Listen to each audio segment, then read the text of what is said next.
이제 12단원을 살펴보겠습니다. 12단원은 3개의 과로 이루어져 있습니다.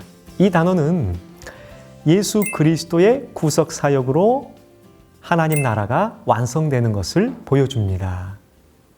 자, 요한복음 16장에 약속된 성령, 그리고 요한복음 20장에 십자가에 달리시고 부활하신 예수님에 대한 의심으로 가득한 이 도마와 관련해서, 그리고 요한복음 21장에 사명을 주신 예수 그리스도입니다. 자, 먼저 12단원의 첫 번째 과를 살펴보겠습니다. 우리는 요한복음 16장 7절에서 14절까지의 본문을 가지고 성령님을 약속하신 예수 그리스도를 다루게 됩니다. 자, 이 본문은요, 요한복음 13장 31절에서 시작되어서 요한복음 16장 33절까지 계속되는 예수님의 고별 설교의 결론 부분에 해당하는 본문임을 알아야 해요. 자, 이 시점에서 꼭 우리가 생각해 보아야 할 부분이 있습니다. 예수님과 제자들과의 관계. 거의 함께 오랜 기간 동안 동거동락했던 관계입니다. 선생님과 제자의 관계라고 흔히들 우리가 알고 있죠. 근데 지금의 관계보다는 좀 더 진했습니다. 그러니까 무슨 말이냐니까 선생님과 제자, 교실 안에서 만나는 그런 관계가 아니에요. 함께 동거동락하는 것입니다. 말 그대로. 그리고 함께 자고, 함께 먹고, 함께 굶고, 함께 나아가는 것입니다. 얼마나 정이 들었을까요? 그렇지 않아요? 네, 정말로 많은 정이 서로 들었을 것입니다.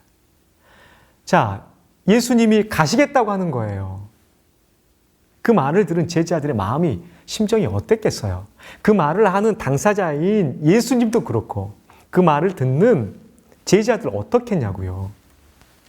자, 지금까지 함께해온 제자들을 향한 이 정말 애틋한 마음, 그리고 우리 주님, 나의 선생님 떠나면 안 되는데 라는 이 마음, 이 상황을 꼭 염두하고 이 말씀을 보셔야 해요.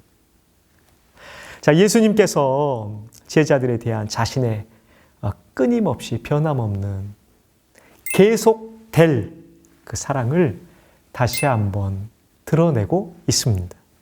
예수님은 임박한 십자가 고난과 죽음에도 자신이 당하게 될 엄청난 수치와 고통을 염려하기보다도 자신의 죽음 이후에 겪게 될 제자들의 핍박에 대하여서 재차 언급하고 있거든요. 그리고 내가 가더라도 너희들 혼자 아니야.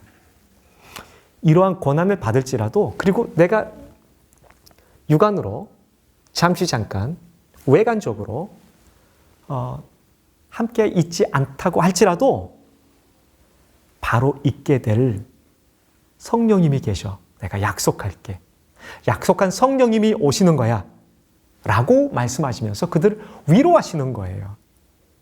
예수님이 떠나야 성령께서 오시는 이유에 대하여서 많은 어떤 학문적인 의견들이 있을 수 있겠지만, 예수님께서 구속사역을 완성하신 이후에 오시는 성령께서 그리스도의 구속사역을 신자들의 마음속에 적용한다라고 생각하면 크게 어려움 없이 무난하게 이해할 수 있을 것이라고 생각됩니다. 자, 이 본문 가운데서 자연스럽게 저희는 예수님이 약속하신 성령님이 진리로, 또 우리가 외롭지 않게 나와 진정으로 함께한다라는 것을 꼭 기억해야 합니다. 자, 예수님께서는 성령님께서 어떤 일들을 하시는지를 구체적으로 말씀해 주세요. 그렇죠? 오셔서 죄, 의, 심판에 대해서 깨닫게 해주신다. 그리고 구주 예수님이 반드시 필요함을 일깨워 주신다라는 것을 예수님은 이 본문 말씀을 통하여서 우리에게 알려주고 있는 것입니다. 성령님께서는 모든 진리 가운데로 하나님의 백성들을 인도하실 것입니다. 그리고 모든 말씀의 중심에 계신 예수 그리스도의 영광을 드러내실 것입니다. 자, 12단원의 두 번째 과를 한번 우리가 살펴볼 텐데요. 의심하는 자에게 믿음과 평강을 주신 예수 그리스도에 대해서입니다. 본문은 요한복음 20장 24절에서 29절까지입니다. 예수님의 십자가와 부활 이후 일어난 사건이지요. 유대인들에게 있어서 부활의 개념은 너무나 중요했습니다. 왜냐하면 이 부활은 새 시대의 도래를 가리키는 중요한 사실이었기 때문입니다. 자, 아마도 도마의 입장에서 여전히 변함없는 현실을 보면서 인정하지 않으려고 했던 것 같습니다.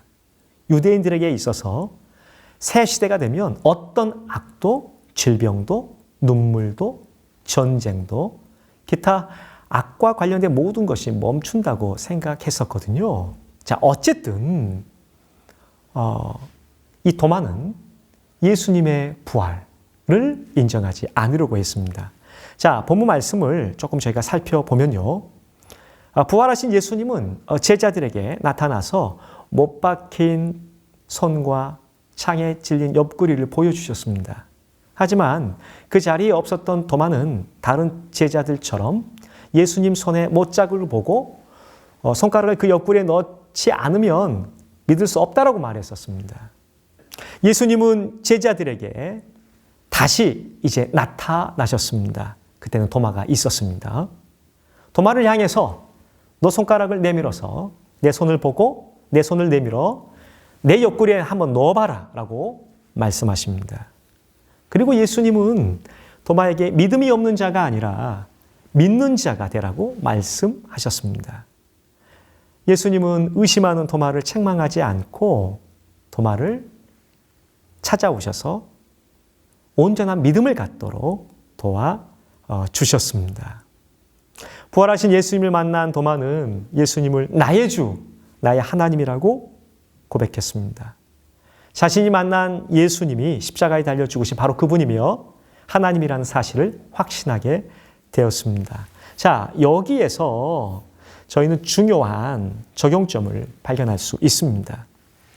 우리는 도마처럼 예수님을 직접 만나지는 못했지만 살아계신 예수님이 우리를 찾아와 만나 주시기에 그 예수님의 은혜로 믿음을 가질 수 있게 되었습니다.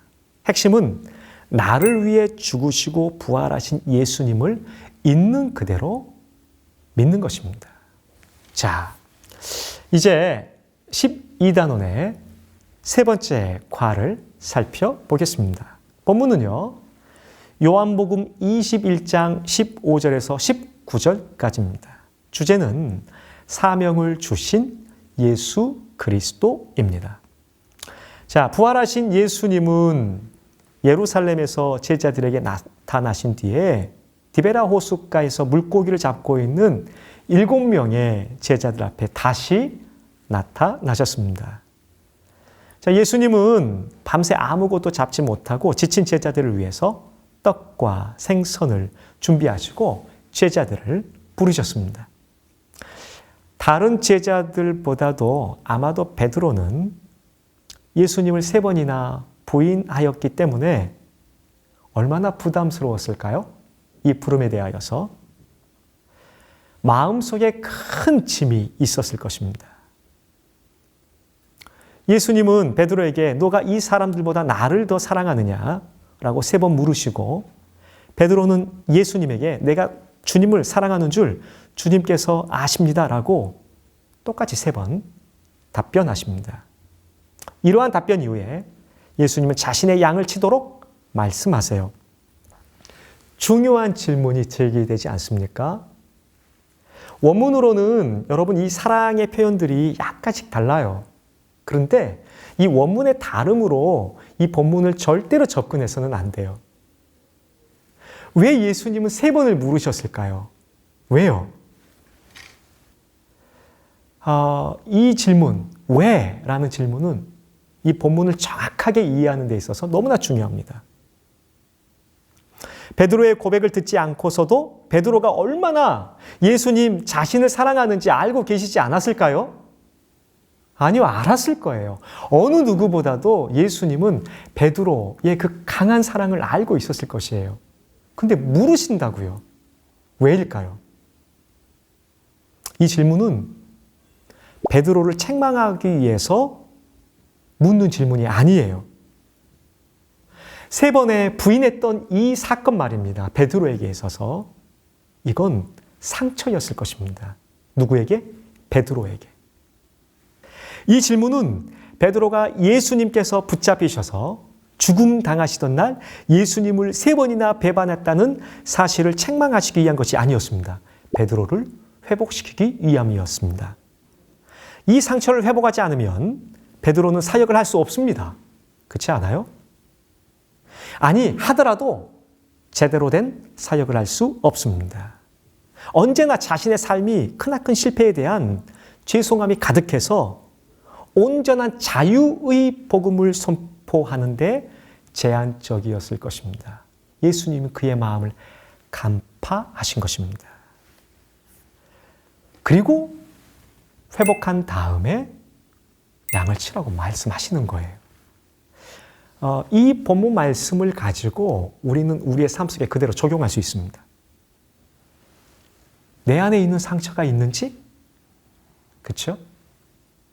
내가 정말 예수님을 사랑하고 있는지 돌이켜볼 수 있는 것입니다.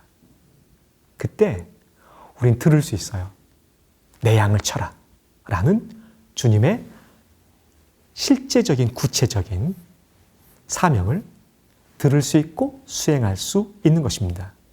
자, 여러분, 저희는 이 세 과를 통하여서 예수 그리스도의 구속 사역으로 인하여서 완성되어진 하나님의 나라, 하나님의 통치를 만나게 되었습니다.